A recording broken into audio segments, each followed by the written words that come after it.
handmade design စစ်ကိုစားကျင်တဲ့လူချင်းများရှိရင်ဒီဗီဒီယိုလေးကိုအဆုံးထိဆက်ကြည့်ပေးနော် handmade design အမျိုးအစားပေါင်းများစွာကိုစိတ်ကြိုက်ရွေးချယ်ကပူနွေးတွေအရသာရှိသုံးဆောင်နိုင်မယ့်ဆိုင်လေးဆိုင်ရှိပါတယ်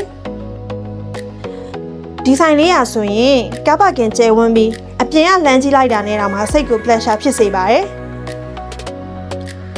ဆိုင်ထဲကိုစောင့်ဝင်လိုက်တာနဲ့အပူတက်တာအောင်ရင်းငွေ့လေးစီစဉ်ပေးထားအောင်လည်းမြင်တွေ့ရမှာဖြစ်ပါရဲ့ရှင်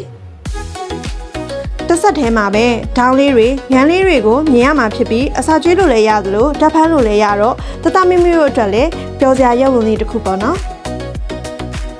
ဆိုင်အတွင်းထဲမှာဆိုရင် nature vibe ကိုအပြည့်အဝခံစားလို့ရစေဖို့အတွက်နံရံတွေကိုကြောက်တာပုံစံမျိုးတွေနဲ့ပြုလုပ်ပေးထားပါတယ်မနက်စာစားရင် meeting လုပ်ဖို့အတွက် private meeting room လေးလည်းရှိသေးရမို့အခြားမနက်စာကောင်းလေးတွေကိုရွေးချယ်စားတောက်လို့ရတော့မိသားစုနဲ့ပဲထိုင်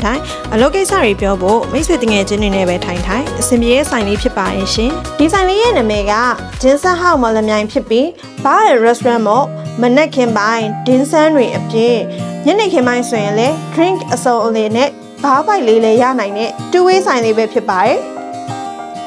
မော်လမြိုင်ကဒီဆိုင်လေးရဆိုရင်နေ့ရောညပါ customer ကို service ပေးနေရတာမို့ power bucket system လေးလည်းမဖြစ်မနေတက်ဆင်ထားတာပေါ့ဆိုင်တစ်ဆိုင်ရဲ့အသုံးလုပ်တွေအားလုံးအတွက် SIN ရဲ့ 10kW inverter နှလုံးနဲ့ 3.4Ah battery 3လုံးကိုတက်ဆင်ထားပြီးမော်လမြိုင်က mega light ဆိုင်ကနေပြီးတော့ installation ကိုတာဝန်ယူတက်ဆင်ပေးထားခြင်းပဲဖြစ်ပါတယ်ရှင်